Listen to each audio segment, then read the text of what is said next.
Hello students. आज के इस वीडियो में हम लोग फिजिक्स फोबिया के बारे में बात करेंगे। और स्पेशली आपने देखा होगा नीट एस्पेरेंट्स को फिजिक्स का बहुत ज़्यादा फोबिया होता है, और वैसे इन जनरल भी अगर आप देखेंगे तो फिजिक्स का ही फोबिया रहता ही है कई बच्चों को। तो बड़ा टिपिकल क्वेश्चन है, लेकिन बहुत इंपॉर्टेंट और बड़ा कॉमन क्वेश्चन है। मुझे भी काफ़ी टाइम लगा उसके बारे में सोचने के लिए। तो सबसे पहले तो सब्जेक्ट की बात कर लेते हैं। एक्चुअली में होता क्या है कि जैसे आईक्यू है आपका, उसको भी फिर मैं फर्दर डिवाइड कर देता हूँ। जैसे फिजिक्स में जो आईक्यू है उसको पी आई क्यू कह देता हूँ, केमिस्ट्री में सी आई क्यू कह दो, मैथ्स में एम आई क्यू कह दो, हिस्ट्री में एच आई क्यू कह दो। तो ये बात तो सही है कि जो अच्छा, ये गॉड गिफ्टेड होता है थोड़ा सा। अगर आप देखोगे तो God gifted P I Q थोड़ा सा इन जनरल अगर आप देखोगे तो थोड़ा सा मेजोरिटी ऑफ स्टूडेंट्स में थोड़ा सा कम रहता है, कह लो आप। टॉपर्स की बात छोड़ दो, टॉपर्स और इवन जो मतलब आईटी जेई की अगर मैं बात करूं तो 5000 रैंक तक की अगर बात करूं तो उनका तो खैर हर सब्जेक्ट में आईक्यू लेवल काफी हाई होता है। पी आई क्यू हो, सी आई क्यू हो, एम आई क्यू हो, या नीट के एस्पेरेंट्स की बात करूं तो बी आई क्यू कह लो, उनका तो थोड़ा सा हाई रहता ही है। अदरवाइज मैं बाकी स्टूडेंट्स की बात करूं तो उसमें पी आई क्यू थोड़ा सा कम रहता है। तो ऑब्वियस सी बात है कि डिफिकल्टी तो आनी आनी है। लेकिन एक थोड़ा सा क्या होता है कि सब्जेक्ट की रिक्वायरमेंट भी थोड़ी अलग अलग होती है। जैसे परसेंटेज जस्ट मैं वो कर रहा हूँ, आप ऊपर नीचे कर सकते हो।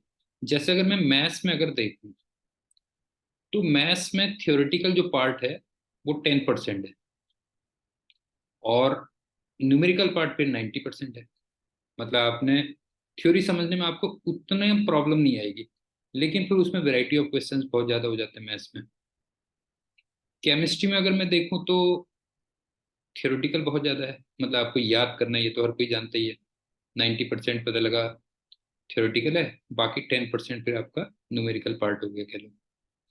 अच्छा, फिजिक्स में क्या है कि फिजिक्स में थियोरेटिकल अगर परसेंटेज वाइज करूँ तो थियोरेटिकल करीब 60% है, और न्यूमेरिकल फिर उसका आगे चल के 40% होता है। अच्छा, बच्चे जो कंपेयर करते हैं नॉर्मली फिजिक्स और मैथ्स को ही ज्यादा कंपेयर करते हैं, क्योंकि केमिस्ट्री में वो मान के चलते हैं कि इसमें तो हमें रटना ही है। तो मैथ्स में तो क्या होता है कि जैसे 10% जो है, मैंने आपसे कहा थियोरेटिकल पार्ट है, मतलब 10% उन्होंने किया, फिर सीधे न्यूमेरिकल पे आ जाते हैं। अच्छा, यही गलती वो थोड़ा फिजिक्स में कर रहे होते हैं कि थोड़ा सा थ्योरी पढ़ी और सीधे न्यूमेरिकल्स पे आ गए, क्योंकि क्वेश्चंस तो ज्यादातर न्यूमेरिकल बेस्ड होते हैं अगर आप देखोगे। तो एक तो ये मिस्टेक मेरे को समझ में आती है कि वो मैथ्स से कंपेयर करते हैं, और मैथ्स में तुरंत एकदम से जैसे प्रॉब्लम्स में जंप कर जाते हैं, तो फिजिक्स में एकदम से आपको ऐसा नहीं होता। मतलब आपको थ्योरी समझने में भी जो है बहुत टाइम लगता है, काफी। मतलब कंसेप्चुअल पॉइंट समझने में काफी टाइम लगता है। मतलब इसको काफी हद तक आप ऐसे भी समझ सकते हो ना। अच्छा हाँ, एक चीज और है कि एक बार आपकी थ्योरी अगर क्लियर हो गई, कंसेप्ट पूरे क्लियर हो गए, तो फिर फिजिक्स बहुत इजी हो जाती है। मतलब लॉजिकल प्रॉब्लम्स में जो पूछी जाती है, इलॉजिकल की तो खैर कोई लिमिट नहीं है ना। और वो तो बनते ही रहते हैं, उसमें तो हमेशा ही आपको डिफिकल्टी आएगी। इवन वो टीचर्स को भी डिफिकल्टी आती है इलॉजिकल जो क्वेश्चंस होते हैं। ठीक, इसको तुम काफी हद तक ऐसे ही समझ सकते हो। जैसे आप ये देखो कि आपने मान लो साइकिल चलाना सीखा, स्कूटर चलाना सीखा, कार चलाना सीखा, और फिर एरोप्लेन चलाना सीखा। तो आप देखो तीनों की अलग अलग रिक्वायरमेंट है, सबकी अलग अलग रिक्वायरमेंट है। एरोप्लेन चलाने में सीखने में आपको बहुत टाइम लगेगा, ऑब्वियस सी बात है। लेकिन आपने भी सुना होगा कि एक बार आप जब सीख गए अच्छी तरीके से, तो फिर एरोप्लेन चलाना सबसे इजी है। कि कई बार आपने सुना होगा ना, लॉन्ग उस पर क्या होता है, जो लॉन्ग फ्लाइट्स होती हैं उसमें पायलट वगैरह आराम से चाय वाय पी रहे होते हैं, ऑटो पायलट मोड में चलता है, कोई ज्यादा ट्रैफिक नहीं है, आपको एक लेन फिक्स कर दी जाती है। उसमें भी आपको मालूम है कि 99.99% में उस लेन पे कोई दूसरा आएगा नहीं। एक प्रॉपर गैप ऑलरेडी नीचे से एटीसी वाले मेंटेन करके चलते हैं, है ना। तो उसमें आपने देखा होगा कि उसके बाद प्रॉब्लम नहीं आती। तो फिजिक्स की भी काफी हद तक यही सिचुएशन है, कह लो आप जो है। ठीक, अब आप मेरे से कह सकते हो कि सर ये तो आपने प्रॉब्लम की रिक्वायरमेंट बता दी, सॉल्यूशन तो आपने बताया नहीं अभी जो है ना, फोबिया को कैसे दूर किया जाए या अच्छा स्कोर कैसे लाया जाए। तो मैंने आज इस पर्टिकुलर क्वेश्चन में थोड़ा सोचा, तो मुझे जो सही लगा वो क्या है, वही टॉपर्स की बात हटा दे रहा हूँ, वो तो पहले से ही बहुत फास्ट कर रहे होते हैं जो। तो मुझे जो लगा वो ये सही वे लगा कि आप क्या करो ना, किसी भी चैप्टर में छोटे छोटे सब टॉपिक्स पहले आप क्लियर करो, और पहले उन्हीं की प्रॉब्लम्स करिए, और मल्टी कंसेप्ट अभी स्टार्टिंग में मत करिए अगर आपको फिजिक्स में प्रॉब्लम आ रही है।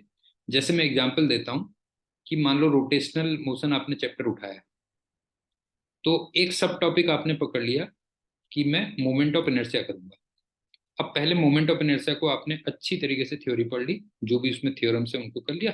अब आपने 20 30 40 क्वेश्चन केवल मोमेंट ऑफ इनर्शिया की। अभी मल्टी कंसेप्ट मत लाओ। उसके बाद मान लो आप एंगुलर मोमेंटम में आ गए, सपोज करो, तो फिर आपने एंगुलर मोमेंटम अच्छी तरीके से किया, थ्योरी अच्छी तरीके से की, और फिर सिर्फ एंगुलर मोमेंटम के ही आप क्वेश्चंस करिए। और जब ये अलग अलग सब टॉपिक आपके बिल्कुल क्लियर हो जाते हैं, तो मल्टी कंसेप्ट जो प्रॉब्लम्स हैं उनको बाद में लो, आप सेकंड स्टेज में लो।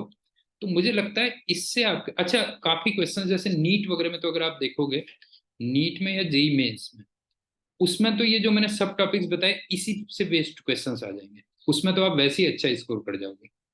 मल्टी कंसेप्ट तो फिर आपका एडवांस मान है, उसके जेई एडवांस मान है।